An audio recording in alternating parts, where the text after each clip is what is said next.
where grief whispers and shadows lengthen, funeral homes guard unsettling truths. Welcome to Nightmare True Horror. Tonight, unearth 7 true stories from these solemn sanctuaries, each a meticulously chosen descent into genuine dread. What spectral echoes linger when the final guest departs? Perhaps your own chilling encounters mirror these. The comments await your shared unease. Should this glimpse into the abyss intrigue you, consider joining our congregation of the curious. A subscription ensures you won't miss what stirs in the dark. Stay your nerves, for the narratives we've exhumed tonight are potent, and a most unsettling revelation awaits those patient enough to witness the final, chilling truth. The scraping sound started at 11:43 p.m., just as I was beginning to panic about being locked inside Riverside Memorial Funeral Home. At first, I thought it might be pipes settling, or the old building's heating system, but the rhythm was too deliberate, too purposeful. Scrape, pause, scrape, pause, scrape, like metal dragging across concrete, coming from somewhere deep in the building's bowels. I'd been sitting in the dark for 20 minutes, trying to process the reality of my situation. The viewing for my colleague Janet had ended hours ago, but I'd stepped into the small side parlor to collect myself after an emotional evening. The cancer had taken her so quickly, I must have dozed off in that uncomfortable antique chair. Because when I woke up, the funeral home was pitch black and dead silent. Until now. The scraping continued, echoing down the hallway toward what I knew was the preparation area, the embalming room. Someone was still here. Someone was working. But who works on bodies at midnight? My name is David Hartley, and until that night in October 2023, I was a pretty ordinary insurance adjuster living in Columbus, Ohio. I'd known Janet Crawford for 8 years. We'd worked in adjoining cubicles at Midwest Mutual, shared countless coffee breaks, complained about the same impossible deadlines.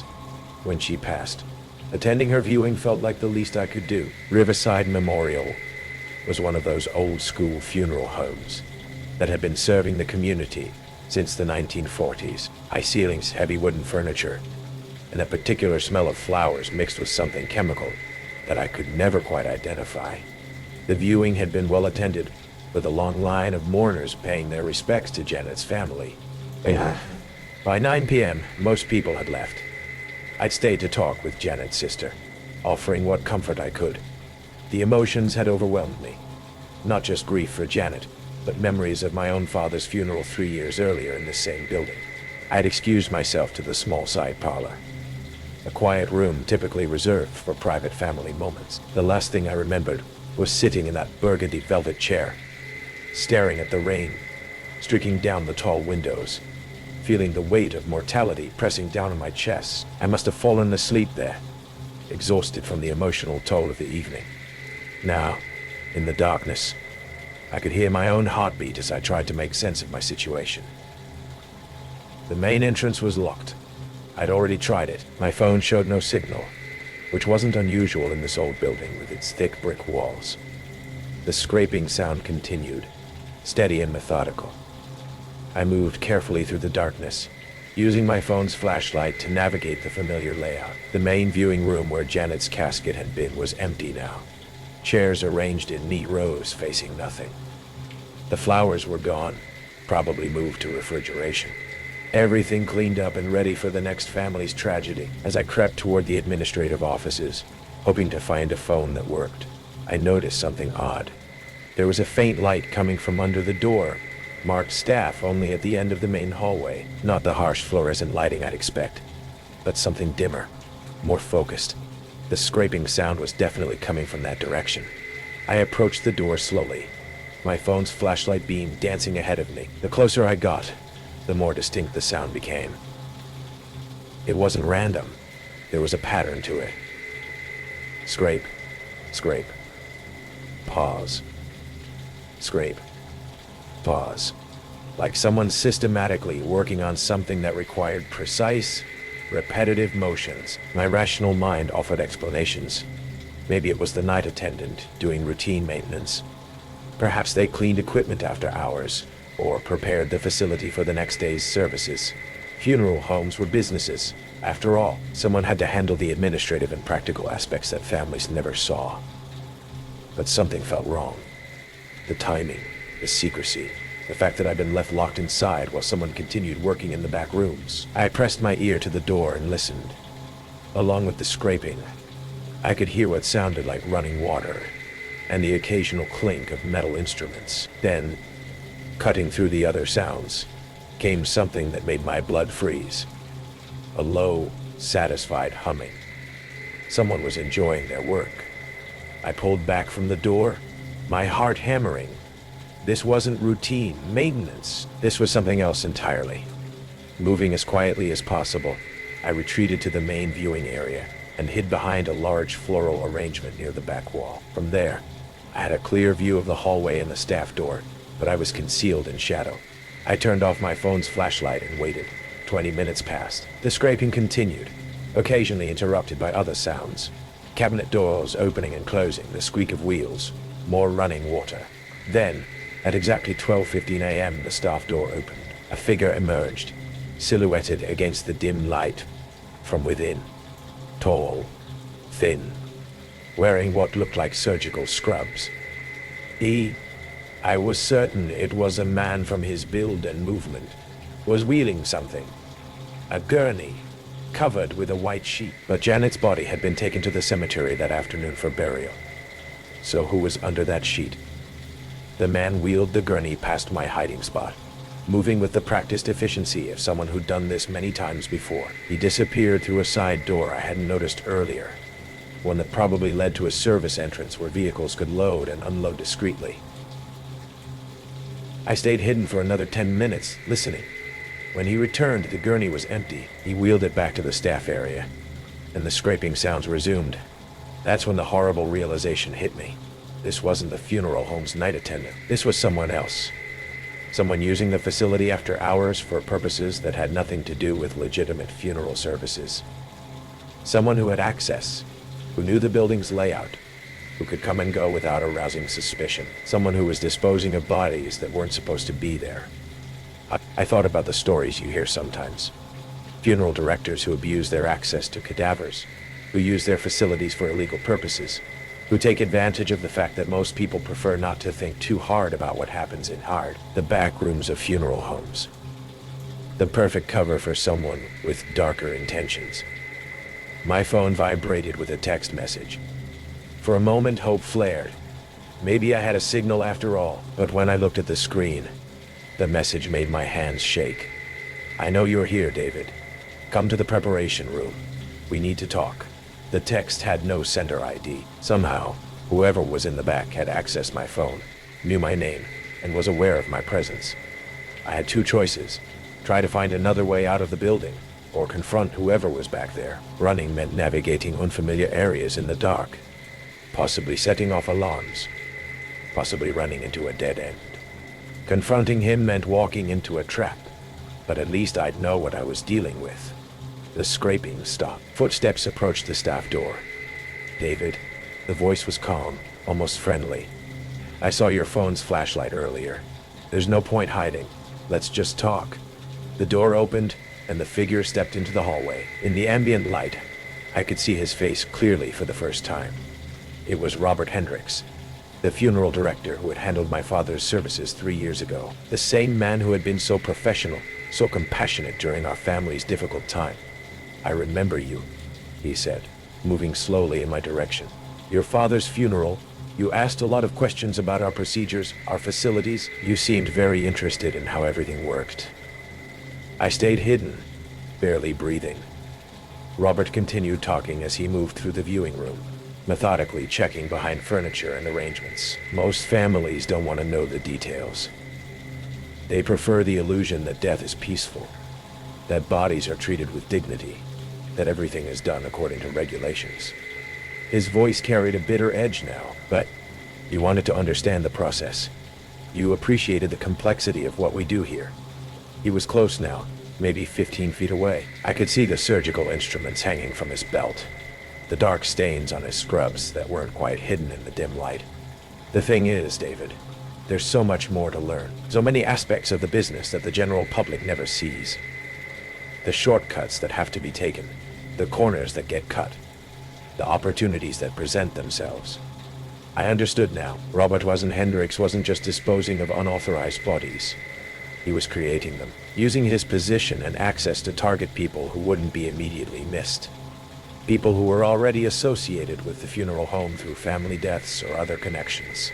People like me. You fell asleep in my parlor, he continued, now close enough that I could smell the chemical preservatives on his clothes. In a room where grieving people are vulnerable, emotional, not thinking clearly. Some of them never leave that emotional state, David. Some of them decide they can't go on without their loved ones. The implication was clear. Robert had been making people disappear, making it look like suicide or natural death brought on by grief. Who would question a sudden death in someone who had just lost a family member? Who would look too closely at the body preparation if the same funeral home that had handled the original death offered to handle the new one as well? The beautiful thing about grief, Robert whispered, now standing just on the other side of my floral arrangement, is that it makes people do unpredictable things. It makes them withdraw from friends, isolate themselves, behave erratically. When they disappear, people assume they just couldn't cope. I couldn't stay hidden any longer. He was going to find me in the next few seconds anyway. I burst from behind the flowers, shoving the heavy arrangement toward him as I ran for the main entrance. The flowers crashed to the floor, and Robert stumbled but didn't fall. I reached the front door and yanked on the handle, but it was definitely locked, requiring a key from both sides. I turned toward the window, but the glass was thick and reinforced. "David," Robert called from behind me, his voice still eerily calm. "You're making this harder than it needs to be." I ran toward the back of the building, hoping to find another exit, but the layout was confusing in the darkness. I passed through what looked like a kitchen area, then found myself in a storage room filled with caskets and funeral supplies. Dead end. Robert appeared in the doorway, blocking my exit. He held a syringe in one hand and moved with the unhurried confidence of someone who'd done this before. "The ironic thing," he said, stepping into the room, is that I really do remember your father's funeral. You were so concerned about whether he'd suffered, whether we'd treated him with dignity. You'll be happy to know that I take excellent care of everyone who passes through my facility." I grabbed a heavy candelabra from a supply shelf and swung it at him.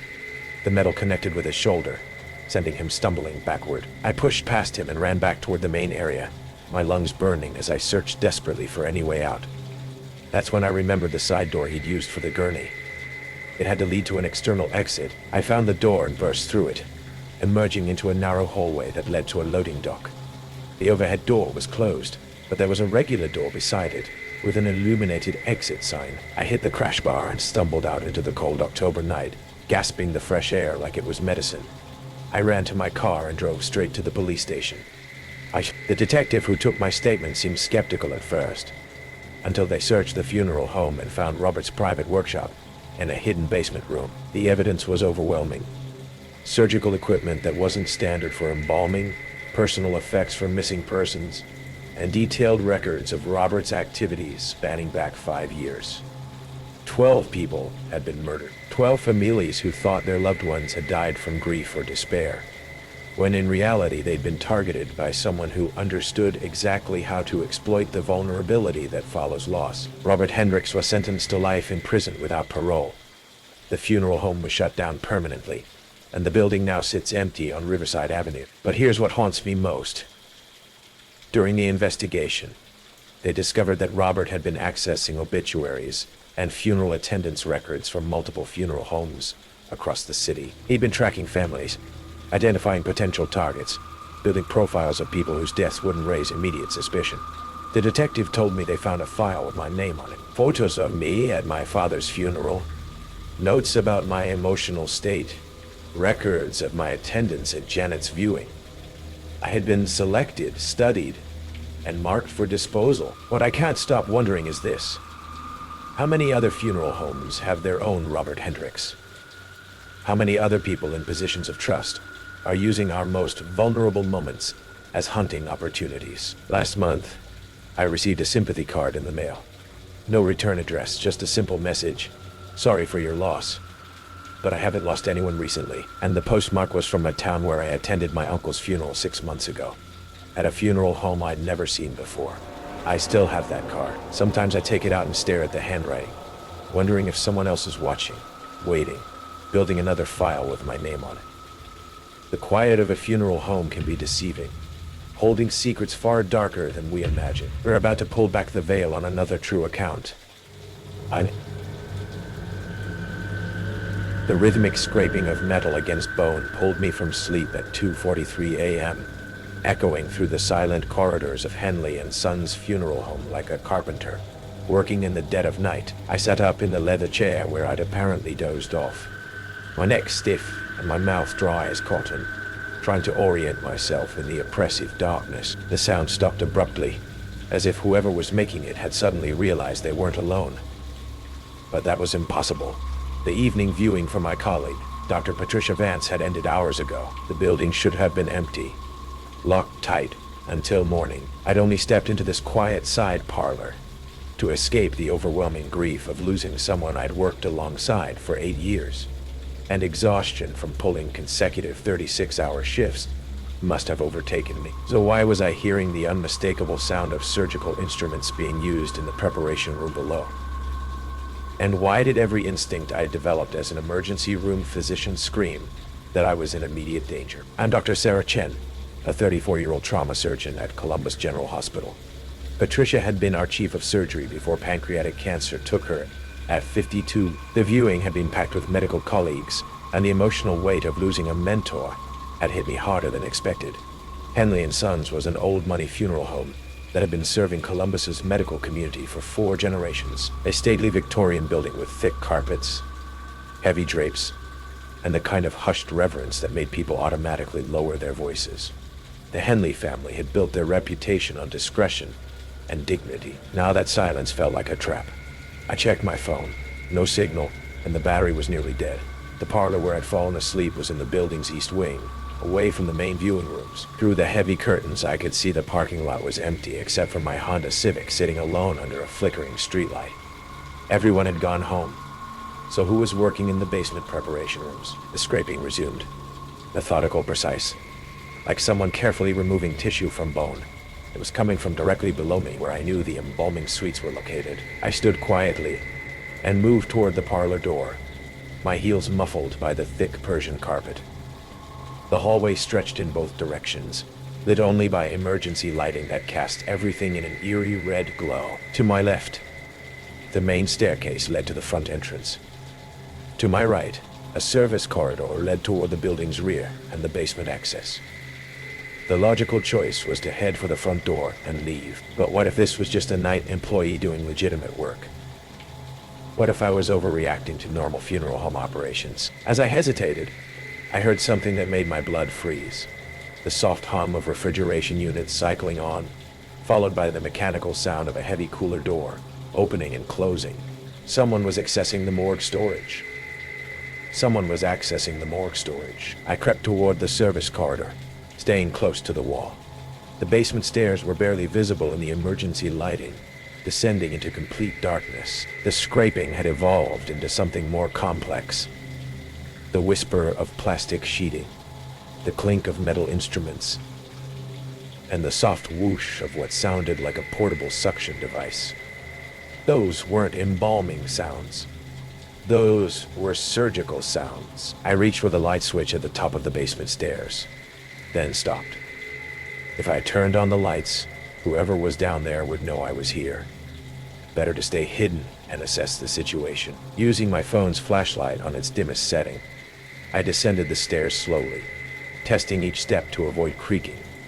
The basement was a maze of preparation rooms, storage areas, and the main embalming suite. The sounds were coming from the largest room at the end of the corridor, a space I'd glimpsed during a hospital liaison tour years earlier. I edged along the wall until I could peer through the partially open door. What I saw violated everything I understood about funeral home operations.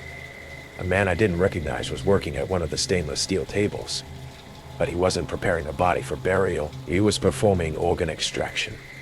methodically removing kidneys, liver, and corneas with surgical precision, and placing them in specialized preservation containers. This wasn't embalming. This was harvesting. The body on the table was fresh, recently deceased, with none of the cosmetic preparation typical of funeral home work, and the surgical instruments on the tray beside him were hospital grade, scalpels, bone saws, and organ preservation equipment that belonged in an operating room, not a mortuary.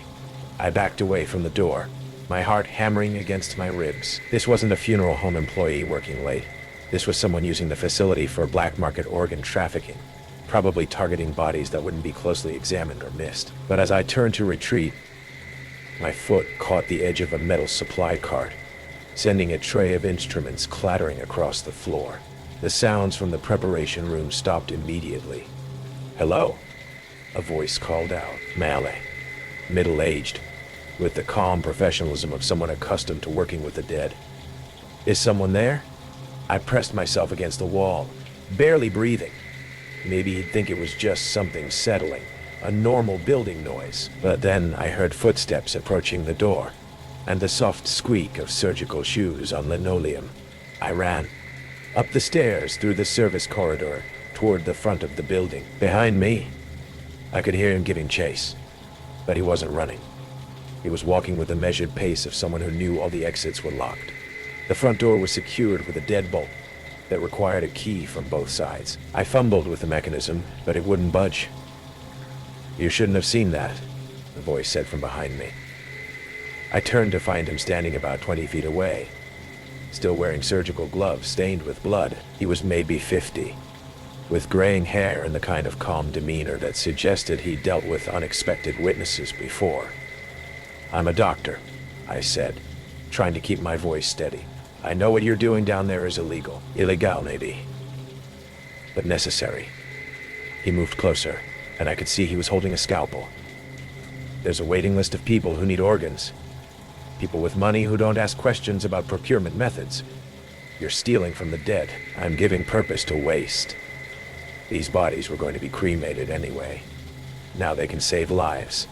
His rationalization was delivered with the matter-of-fact tone of someone who'd convinced himself that grave robbing was humanitarian work. "The families consented to burial, not organ harvesting. The families will never know. Cleaning, extraction, proper cosmetic restoration, closed casket viewing. Everyone's happy." The casual way he discussed violating the dead made my stomach turn. See, this man had turned funeral preparation into a criminal enterprise. "Let me leave," I said. "I won't report this." He shook his head. "Can't do that.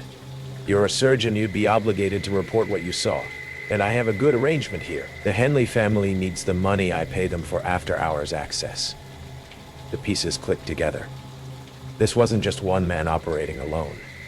It was a conspiracy involving the funeral home's management. They were selling access to fresh bodies, allowing this harvesting operation to use their facility. How many people are involved? Enough to make it profitable. Funeral homes see a lot of bodies that nobody's going to examine too closely. Overdose victims, elderly folks with no family, homeless people, perfect donors. He was close enough now that I could smell the formaldehyde on his surgical scrubs. See the practiced way he held the scalpel. "You're going to be a problem," he said, "but you're also an opportunity. Fresh organs from a healthy surgeon, that's premium merchandise." I looked around desperately for a weapon, an escape route, anything. Anything. The funeral home was built like a fortress. Heavy doors, barred windows, multiple security locks. But then I remembered something from my hospital's fire safety training. The building had to have a fire suppression system, and the alarm would be connected directly to the fire department. I lunged for the red alarm box on the wall and smashed the glass with my elbow. Immediately, piercing sirens filled the building, and emergency lights began flashing. The fire department would respond within minutes, and they'd have master keys to override the locks. The man cursed and ran back toward the basement, probably to clean up evidence and escape through whatever route he'd used to enter. I stayed by the front door, pressing myself against the glass and waving frantically when I saw the first fire truck approaching. The firefighters arrived within 4 minutes, followed quickly by police. When they searched the basement, they found the organ harvesting operation exactly as I'd described. Surgical equipment, preservation containers, and evidence of multiple procedures. But the harvester was gone, escaped through a hidden entrance that connected to the storm drain system. The investigation revealed that Marcus Henley III, the funeral home's current owner, had been taking payments to allow after-hours access to the facility. He confessed to police but claimed he thought the man was just a medical researcher studying decomposition. The harvester was never caught. Police found evidence that he'd been operating in multiple cities, always targeting funeral homes with financial problems and owners who could be bought. 6 months later, I received a package at my home address. Inside was a medical journal article about organ transplantation, with a handwritten note. "Thank you for your discretion. The work continues elsewhere." He was still out there, still harvesting, still turning funeral homes into illegal surgical suites. And somewhere in America, people are receiving organs from donors who never consented to give them. The worst part is knowing that every time I attend a funeral now, I wonder if the deceased is really resting in peace, or if someone is waiting for the mourners to leave so they can get back to work. If that story made you question what truly lies behind those closed doors, prepare yourself. Another chilling truth from the depths of final rest awaits. The soft hiss of the arterial pump filled the preparation room at Millbrook Memorial as I made my first incision into what should have been a routine case. The fluorescent lights cast their familiar harsh glow over the stainless steel table where Robert Chen lay, his death certificate indicating myocardial infarction at age 54. The air was thick with formaldehyde and the faint sweetness of the lilies from tonight's viewing upstairs. But as my scalpel traced the standard Y incision, something felt wrong. The resistance was different, not the typical post-mortem firmness, but the tight, contracted muscle tissue of someone who died in extreme stress. I paused, my gloved hand steady despite 15 years of experience telling me this wasn't right. Through the small window of the preparation room, I could see the empty parking lot bathed in sodium light.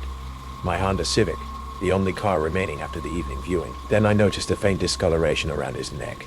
Too uniform, too precise to be natural lividity. I'm Thomas Bradley, a licensed mortician who'd worked the night shift at Millbrook Memorial for 8 years. The isolation suited me. I could work methodically, ensuring every detail was perfect before families said their final goodbyes.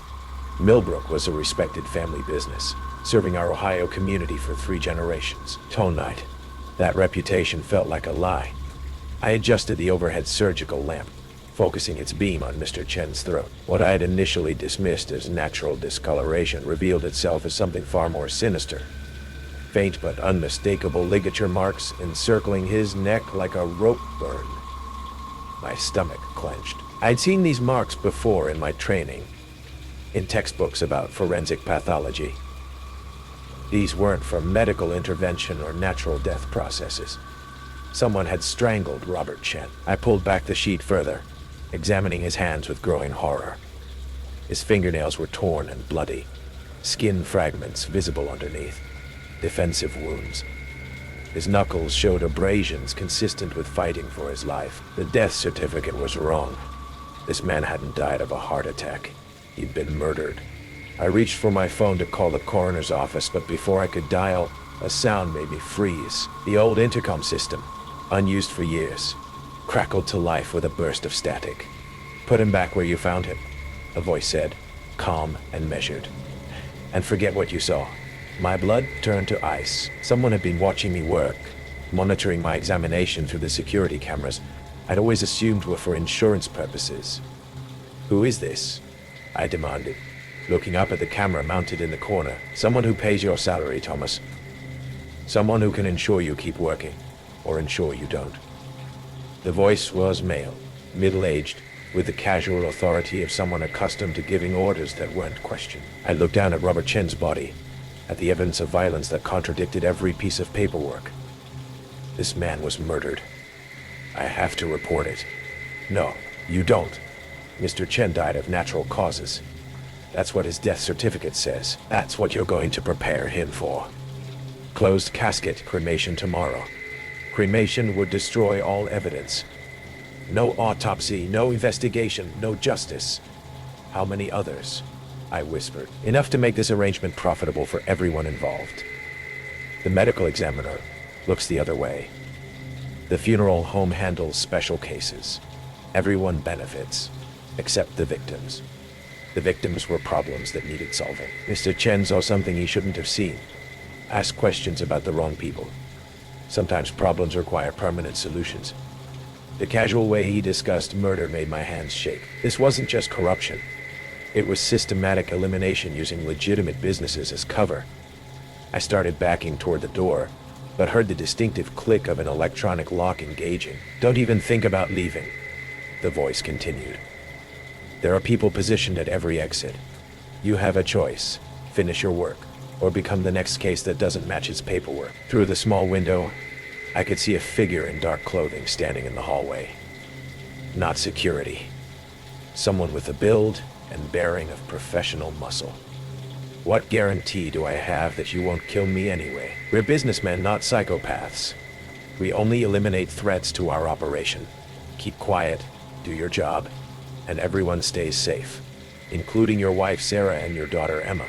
The mention of my family's names hit like a physical blow. They knew where I lived, knew who I loved, knew exactly how to control me. I stared at Robert Chen's body, at a man who'd probably died for the same reason they were threatening me, because he'd discovered their secret, but I had had advantages he hadn't. I knew this building intimately, knew every room and corridor, and I had tools. All right, I said, trying to keep my voice steady.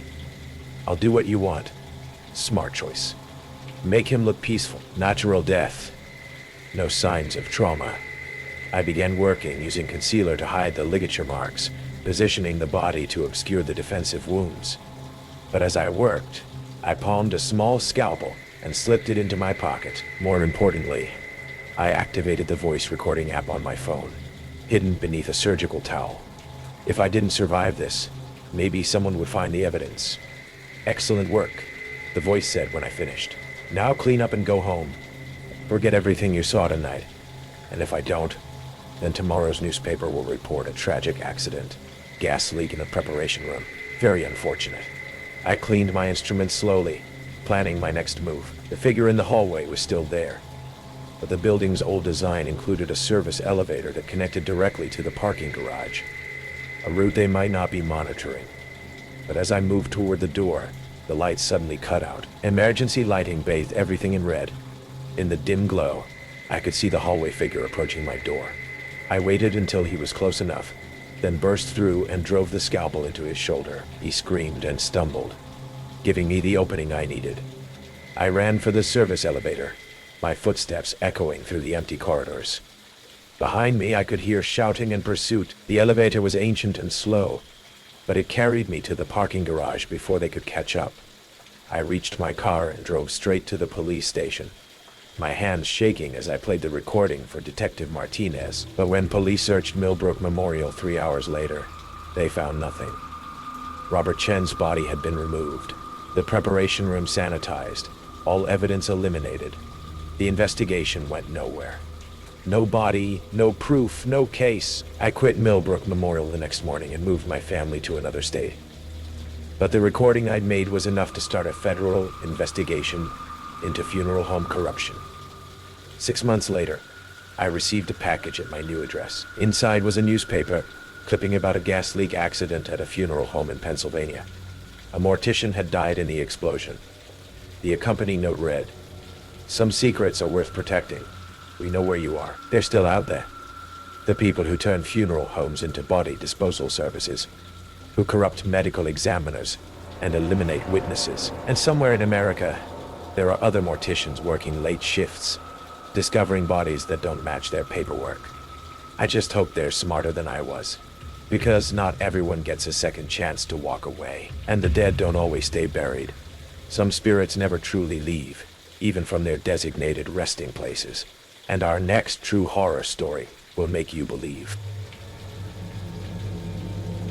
The first thing that should have warned me was the way the van's engine kept running in our loading dock at 2:30 a.m. Normal delivery drivers always shut off their engines. It's basic courtesy and safety protocol. But this guy sat there for nearly 5 minutes with the motor idling, exhaust fumes drifting through the open bay door, before he finally climbed out and approached me with paperwork that was shaking in his hands. "Late delivery for Riverside Memorial," he said, not making eye contact. His voice had that forced casual tone people use when they're trying too hard to sound normal. "Sorry about the time.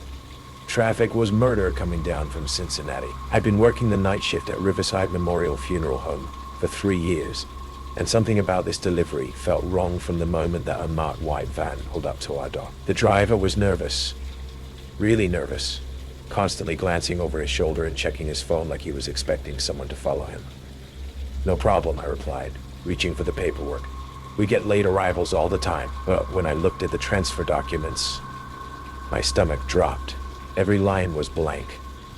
No name, no cause of death, no next of kin, no hospital or coroner's signature. Just empty spaces where critical information should have been. "Hey, this paperwork isn't filled out," I said, looking up at the driver.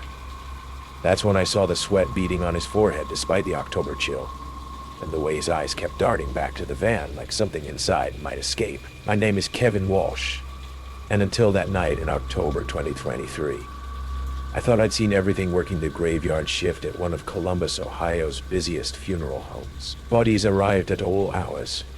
Traffic accidents, hospital deaths, crime scenes. And I was responsible for receiving them, logging them in, and getting them ready for the morning stop. It wasn't glamorous work, but it paid well, and I didn't mind the solitude. Most nights were routine. Receive the delivery, check the paperwork, wheel the body to cold storage, update the computer system. The hardest part was usually dealing with delivery drivers who were creeped out by the funeral home atmosphere. This driver was different. He wasn't creeped out. He was terrified. "Look, the paperwork got messed up in transit," he said, wiping his palms on his jeans. "Someone will fax over the corrected documents in the morning. Can we just get this done? I've got 2 more stops tonight." I hesitated. Accepting a body without proper documentation violated every protocol we had. But the driver's urgency was infectious, and I'd bent rules before for legitimate emergencies. "I'll need some kind of reference number," I said, "something to log into our system." He pulled out his phone and read off a string of numbers that meant nothing to me. "That's the case number. Everything else will be sorted out tomorrow." Against my better judgment, I agreed to accept the delivery.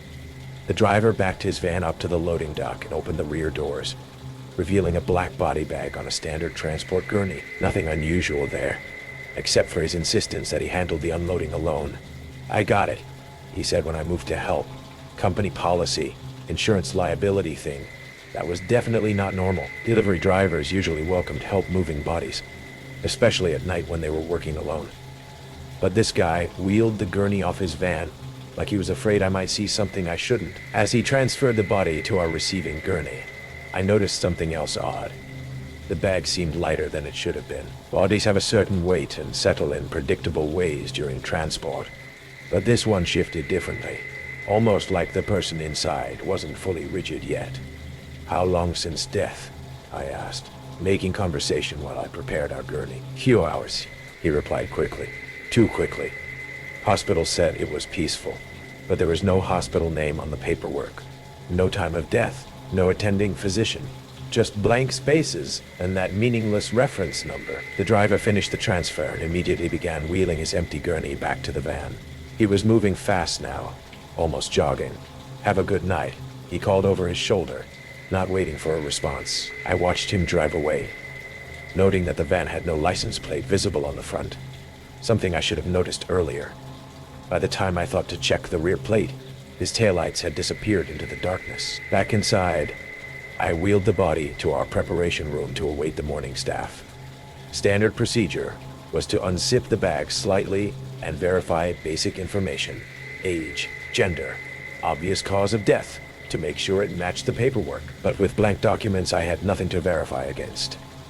I decided to wait until morning and let the day shift handle the irregularities. But as I began to leave the preparation room, I heard something that made me freeze. A sound like air being drawn slowly through congested passages. A wet, labored breathing.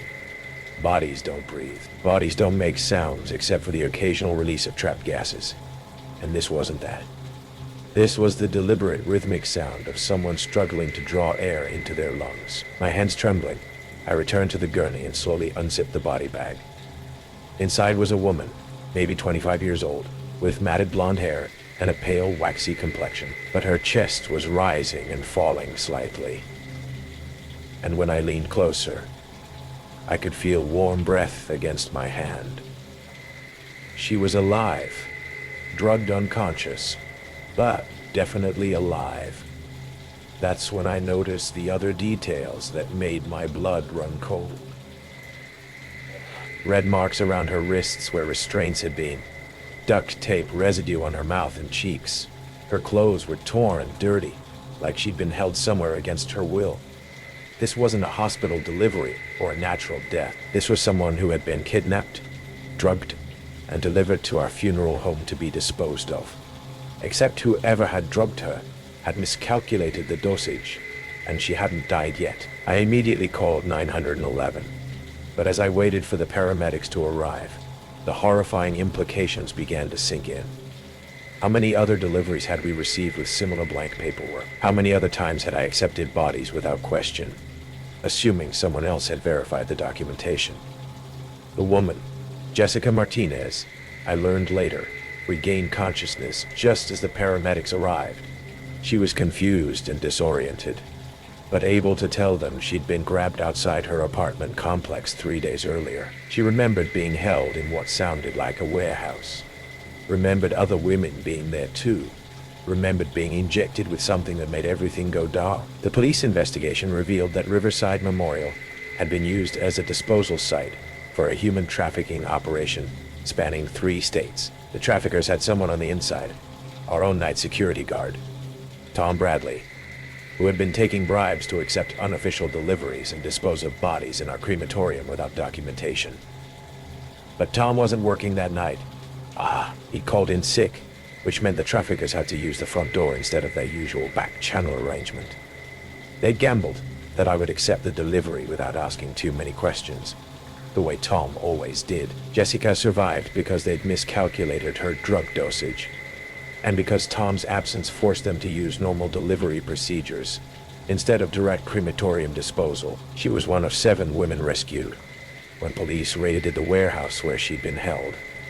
Tom Bradley was arrested and convicted of conspiracy and accessory to murder. The delivery driver, Marcus Webb, was part of a larger network that had been operating across the Midwest for over 2 years. The investigation uncovered 12 other funeral homes that had been compromised, and an unknown number of victims who had been successfully disposed of before their operations were exposed. I quit my job at Riverside Memorial the day after Jessica's rescue.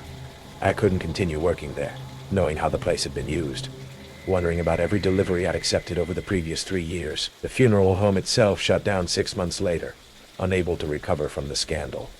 But here's what keeps me awake at night. Jessica was the one who survived because of a mistake. She was the exception, which means there were others who didn't make it. Others who were successfully disposed of while I was working there.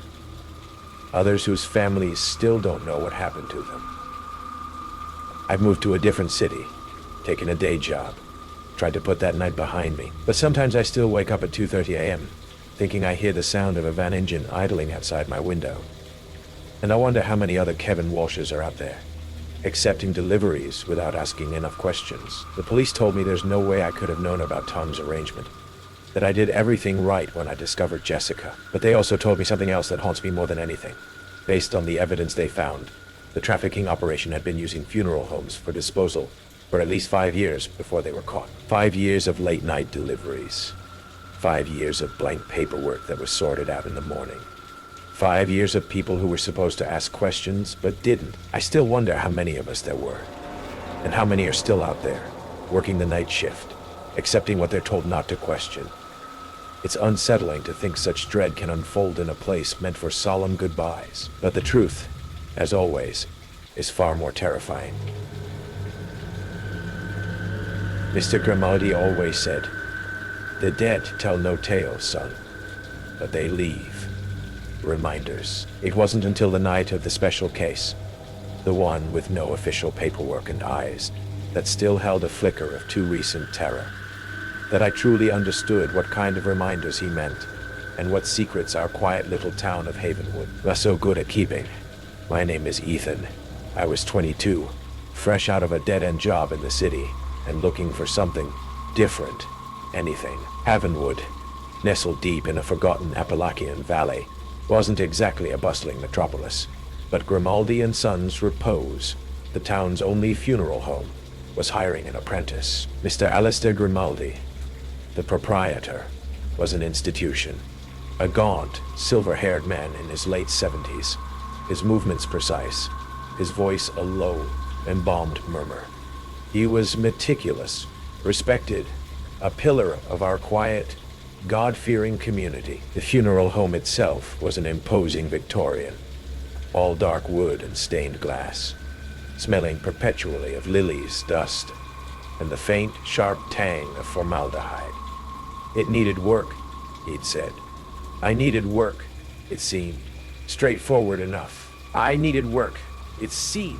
Straightforward enough. The first subtle hint that Grimaldi and Sons was more than just a place for quiet repose came from the old dumbwaiter. It ran from the main floor down to the basement preparation room, a relic supposedly unused for decades. Yet, sometimes, late at night, after Mr. Grimaldi had supposedly locked up and gone home, I'd be finishing my sweeping and hear it, the faint creak of ropes, a soft thud from below, as if something heavy had been loaded or unloaded. When I mentioned it once, Mr. Grimaldi just gave me one of his slow, unblinking stares. Old house, Ethan, full of groans, like old men. His smile was thin as a razor. Why did the air around him suddenly feel so cold? Mr. Grimaldi had his routines, certain private preparations, he called them, always handled alone, always late at night. There were rooms in the sprawling basement, besides the main prep room, that were perpetually locked. Old chemical storage, he'd explained when I asked. Best not to disturb what's long been settled. But sometimes, a strange, coppery, almost metallic scent, like old pennies or something worse, would seep from under one particular door, a heavy oak panel reinforced with a newer deadbolt. It was the same door I'd sometimes see him entering or leaving at odd hours, always with a covered tray or a heavy, nondescript canvas bag.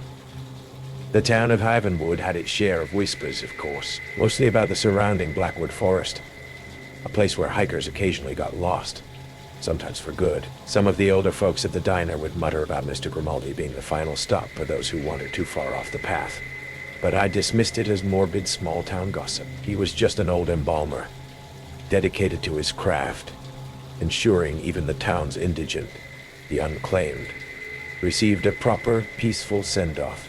As he put it, he always handled those himself, too. No viewings, quick, quiet burials in the older, less visited section of the Havenwood Cemetery. My apprenticeship progressed. I learned the delicate, unsettling art of preparing the dead. Mr. Grimaldi was a patient, if exacting teacher. I started noticing his particularities, the way he'd sometimes subtly alter the cause of death on his internal preparation notes. Slightly different from what Dr. Alistair Albright, our nervous, perpetually sweating town physician, might have jotted down on a preliminary report. Clerical errors, Ethan, Grimaldi would murmur. Precision is paramount in our work. One rainy Tuesday night, the unease began to solidify into something colder, sharper. Grimaldi was more agitated than usual, his usual measured calm replaced by a restless energy. He was expecting a late arrival, he said. Not from the hospital, not from the local nursing home. He told me to wait upstairs, to lock the front doors, and not to come down to the prep area, no matter what I heard. I sat in the dim, empty viewing parlor, the scent of lilies cloying and heavy. Around 1 a.m., I heard a vehicle, not the usual hearse, pull up to the back loading dock. Hushed voices, male, urgent, then the distinct, heavy thump drag of something substantial being unloaded, followed by the groan of the old dumbwaiter ascending, then descending. My blood ran cold. Later, Grimaldi called me down. He needed a specific trocar, an older, slightly rusted one, from a locked oak cabinet in his private office, a cabinet I'd never seen him open. The key he gave me was cold, ornate. Inside the cabinet, alongside rows of gleaming modern embalming tools, was another tray, covered with a velvet cloth. Curiosity, a dangerous spark, made me lift a corner. Strange, almost surgical-looking implements lay beneath. Clamps, scalpels with unusually curved blades, things that looked less for preserving the dead and more for disassembling them. I quickly grabbed the trocar and relocked the cabinet, my heart hammering. The metallic, coppery smell was strong in his office, mixed with the sharp scent of bleach. He'd been cleaning meticulously. A special case, Ethan, Mr. Grimaldi said, his voice a low, almost soothing hum, as I re-entered the brightly lit, sterile prep room. A delicate one, from out of town, found in the Blackwood forest, poor soul. Looks like exposure, maybe a fall. Natural causes, most likely. No family we can reach yet. Needs immediate attention before decomposition sets in further. On the porcelain table, under the harsh glare of the overhead lamp, lay a body, younger than Grimaldi's usual clientele, maybe late 20s, dressed in ripped, muddy hiking gear. There were faint, purplish marks on the wrists, like old bruises, almost hidden by the sleeves of the jacket, and a small, almost perfectly circular puncture wound at the base of the neck, partially obscured by the collar. It didn't look like any foal I'd ever seen. The eyes, though clouded, still held a flicker of something, a residual terror. Grimaldi was all business, his movements precise, efficient. But there was a new tension in his shoulders, a watchfulness in his eyes. He directed me. Scalpel, Ethan, sutures, the number 3 fluid. A slightly stronger concentration, I think. He emphasized the need for absolute discretion. We must ensure their final journey is undertaken with dignity, away from prying eyes, from needless speculation. As we worked the scent of formaldehyde battling the underlying coppery tang, I noticed a small distinctive tattoo on the deceased's ankle. A coiled serpent with a single ruby red eye.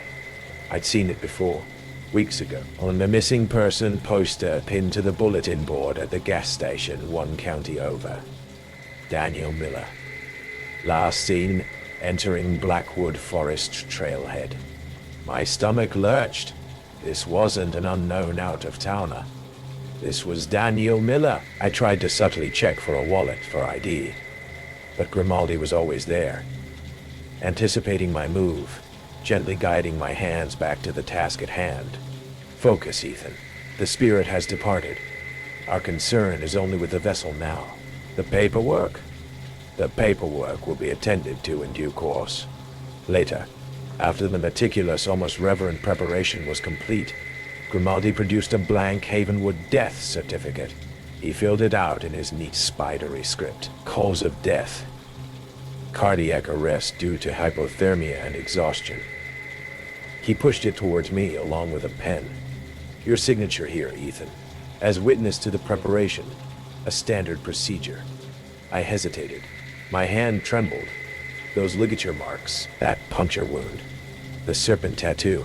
Grimaldi's eyes, usually just old and tired, sharpened, became cold, hard as polished granite. It is merely a formality, son, he said, his voice dropping to that low, embalmed murmur that suddenly held no comfort, only a chilling authority.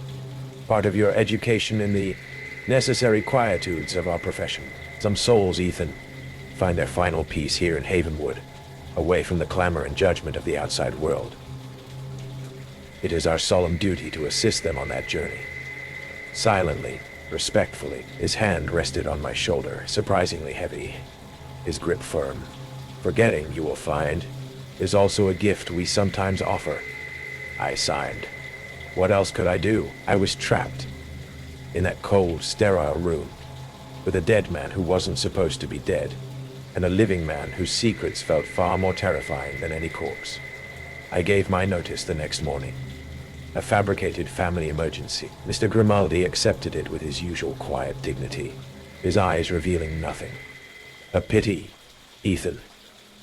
You showed promise He handed me my final pay in cash from a heavy old ledger he kept in his desk. I left Havenwood that day and never looked back.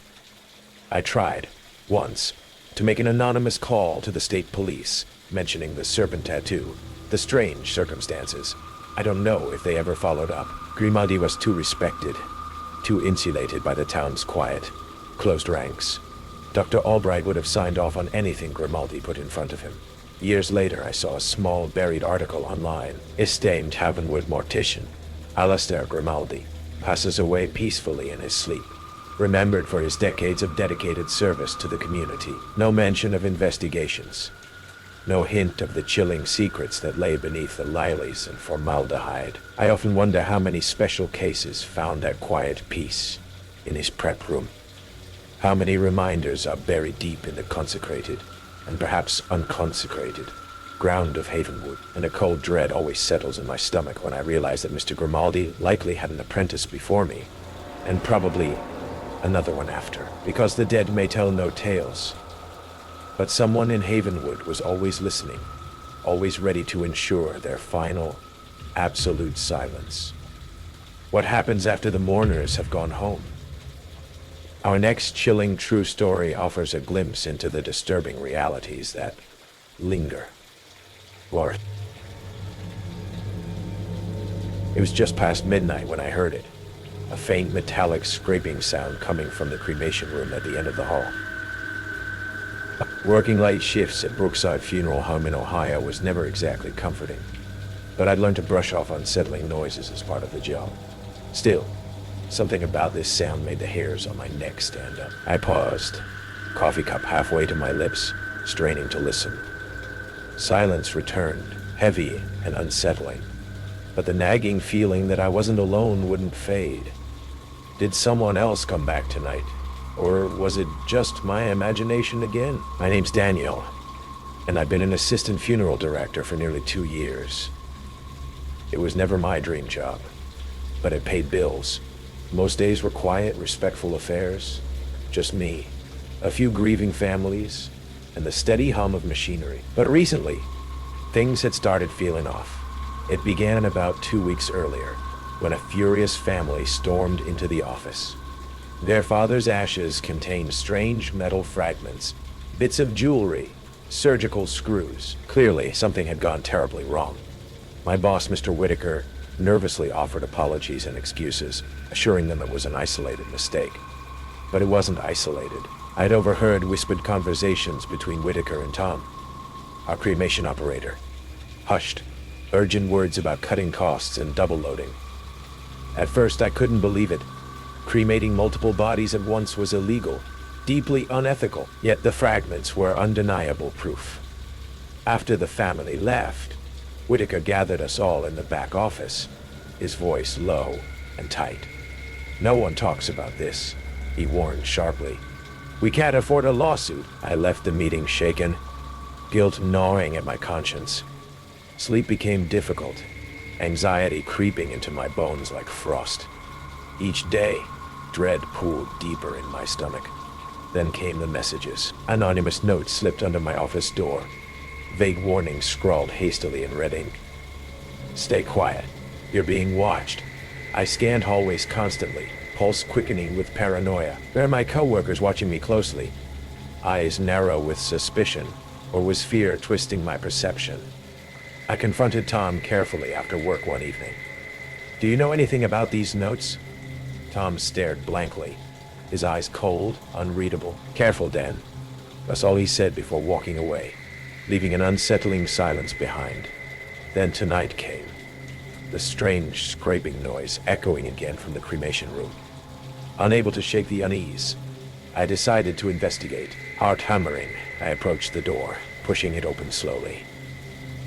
Inside, the cremation chamber sat silent, its metal door ajar, glowing faintly orange from recent heat. Something felt horribly wrong. Approaching cautiously, I noticed a box of personal effects sitting haphazardly by the chamber. Rings, watches, even metal surgical screws, carelessly jumbled together. My pulse quickened sharply, the truth becoming sickeningly clear. They'd done it again. Then footsteps echoed suddenly behind me, loud, purposeful strides. Panic surged through my veins. Turning sharply, I faced Whitaker blocking the doorway, eyes glinting dangerously. "What are you doing back here, Daniel?" he asked, voice oddly calm, stepping closer. I backed up instinctively, palms sweating. I heard noises. "What's going on, Whitaker?" His eyes narrowed. "You shouldn't have come in here." Suddenly the door slammed shut behind him. Tom appeared silently, standing beside Whitaker. My chest tightened painfully, 2 against 1. Fear clawed at my throat, my voice shaking. "Look, whatever's going on, I won't say anything. Just let me go." Whitaker laughed quietly, humorlessly. "We can't risk that, Daniel. You've already proven you're too curious." Tom moved swiftly, grabbing my arm roughly, twisting painfully. I struggled desperately, adrenaline erupting like fire. Breaking free, I lunged past them, racing toward the exit. Shouting echoed behind me, frantic footsteps following. I crashed through the funeral home's front doors into freezing night air, lungs gasping. Outside, I fumbled for my car keys, fingers trembling uncontrollably. Headlights flashed suddenly, Whitaker's car barreling toward me. I dove behind parked vehicles, heart pounding, gravel scraping my hands and knees raw. Tires squealed violently, Whitaker swerving desperately to find me. Then blue lights flooded the street, sirens piercing the night. Police cruisers pulled in swiftly, officers stepping out, weapons drawn. Relief overwhelmed me as Whitaker's car screeched to a halt, doors opening, his hands raised, face pale. Later, I learned police had received an anonymous tip about illegal cremation practices. Investigators uncovered horrific evidence. Dozens of commingled remains, personal belongings, carelessly discarded, documents proving Whitaker and Tom's guilt in a ruthless scheme to maximize profits. Both faced serious charges, their careers and reputations ruined. But even after justice, sleep remained elusive. Every night, images haunted me. Fragments of lives carelessly burned away. Metal shards hidden in innocent ashes, Whitaker's cold eyes as he closed in. Months passed, and I finally found a new job, leaving funeral homes behind. Yet, peace felt impossible.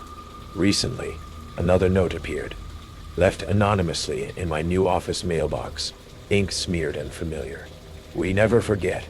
Now, every unfamiliar face in a crowd sends dread twisting through me. My nerves remain frayed, haunted by unanswered questions. Who sent the tip? Was someone else involved? Did someone escape punishment?" And as I lie awake staring into shadows, a chilling thought echoes endlessly. Am I still being watched? That was just one haunting whisper from the quiet halls of eternal sleep. Are you ready for another? Because the next chilling true story is coming right up. The first scratching sound came at 11:47 p.m.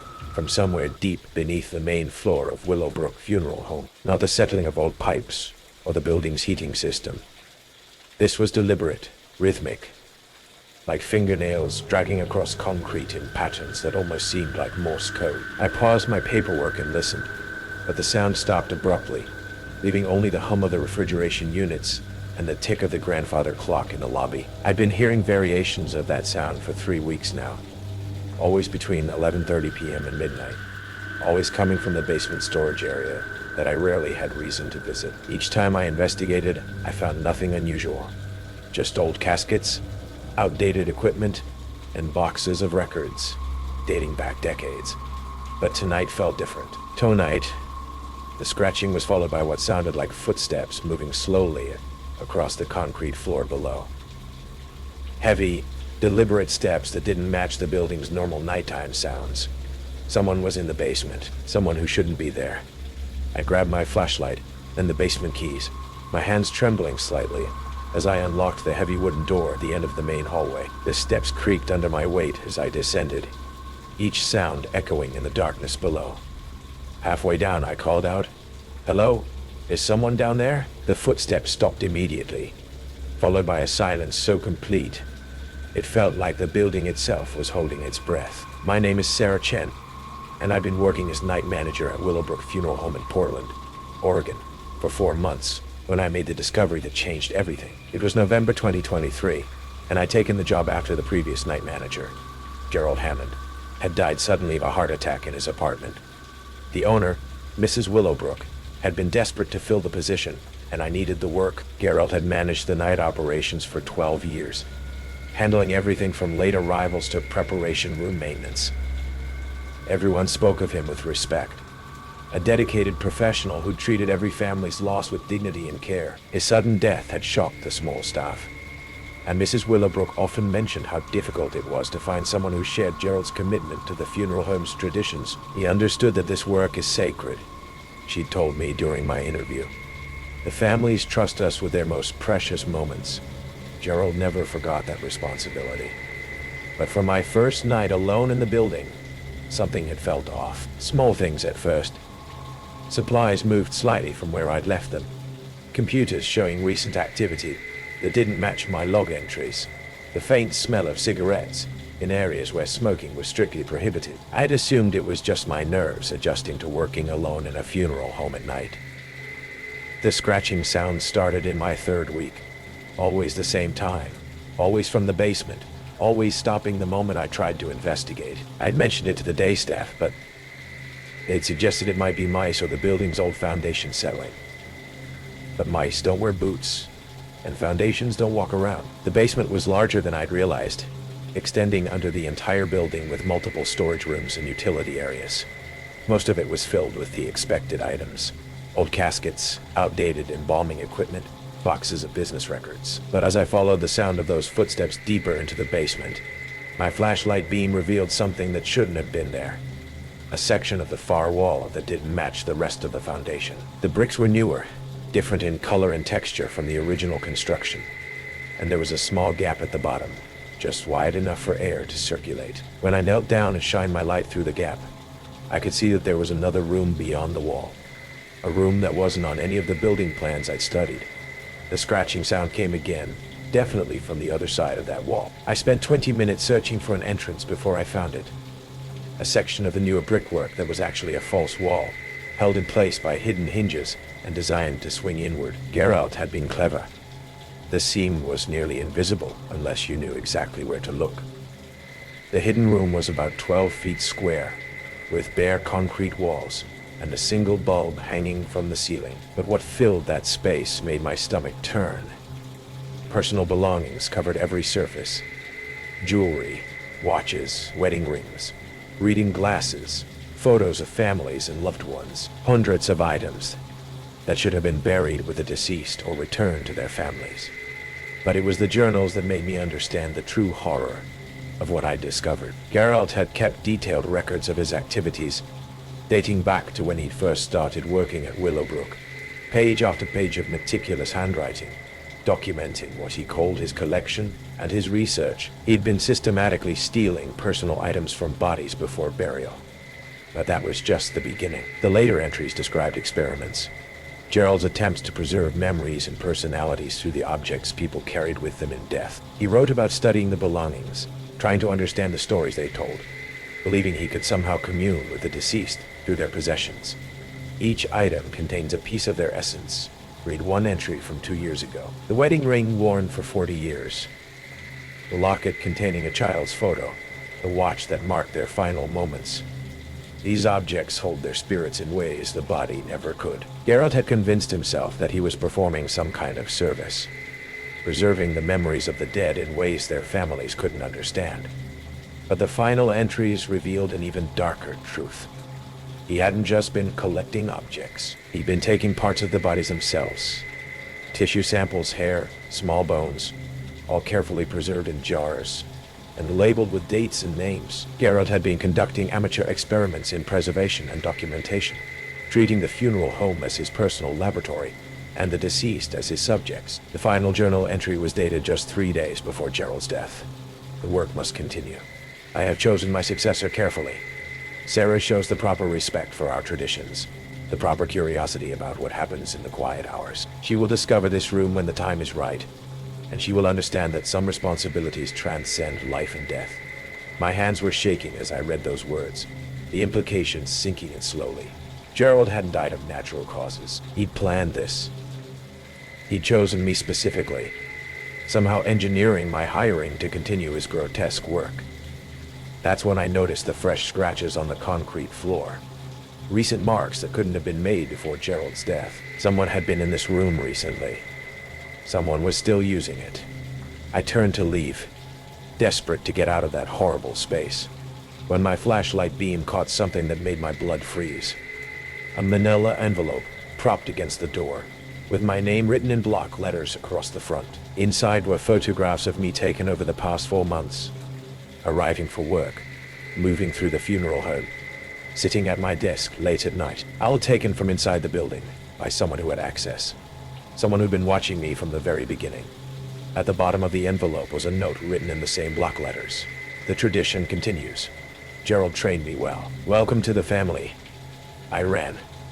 I dropped my flashlight and ran through that basement faster than I'd ever moved in my life, taking the stairs 3 at a time, and not stopping until I reached my car in the parking lot. My hands were shaking so badly, I could barely get the key in the ignition. The police found Gerald's hidden room exactly as I'd described it, along with evidence linking him to the disappearance of personal items from dozens of funerals over the past 12 years. The investigation revealed that several bodies had been tampered with before burial, with tissue samples and other materials removed post-mortem. But they never found who had been continuing Gerald's work. The photographs of me were clean of fingerprints, and the handwriting analysis was inconclusive. Security cameras showed no unauthorized access to the building, which meant whoever was involved had legitimate access, either through stolen keys or because they were part of the funeral home staff. Mrs. Willowbrook was horrified by the discoveries and cooperated fully with the investigation. She claimed to have no knowledge of Gerald's activities and seemed genuinely shocked by the evidence. But I noticed how she avoided making eye contact with me during the questioning, and how she seemed more concerned about the funeral home's reputation than about the victims of Gerald's experiments. The funeral home was closed for 6 months while investigators exhumed bodies and contacted families. When it finally reopened under new ownership, I was long gone. I'd moved to Seattle and taken a job in a completely different field, hoping to put the entire nightmare behind me. But Gerald's influence followed me. For months after leaving Willowbrook, I continued receiving anonymous notes and photographs, pictures of me at my new job, walking to my apartment, shopping for groceries, always with the same message. The tradition continues. The notes stopped coming about a year ago, but I still check over my shoulder constantly. I still wake up at 11:47 p.m. sometimes, listening for scratching sounds that aren't there. And I still wonder about the other people who worked at Willowbrook, the day staff, the part-time employees, the drivers who transported bodies. Because here's what the police never figured out. Gerald had been stealing from bodies and conducting experiments for 12 years. But the hidden room showed evidence of activity going back much further than that. The brickwork that concealed it wasn't new. It was just newer than the rest of the basement. Someone had built that room decades ago, and Gerald had simply discovered it and continued a tradition that had been established long before he arrived. Which means there were others before Gerald. Others who understood that some funeral homes serve purposes beyond comforting the bereaved. Others who believed that death was just the beginning of a different kind of relationship with the deceased. Last week, I saw a job posting for a night manager position at a funeral home in Portland. Different name, different location, but the wording was eerily familiar.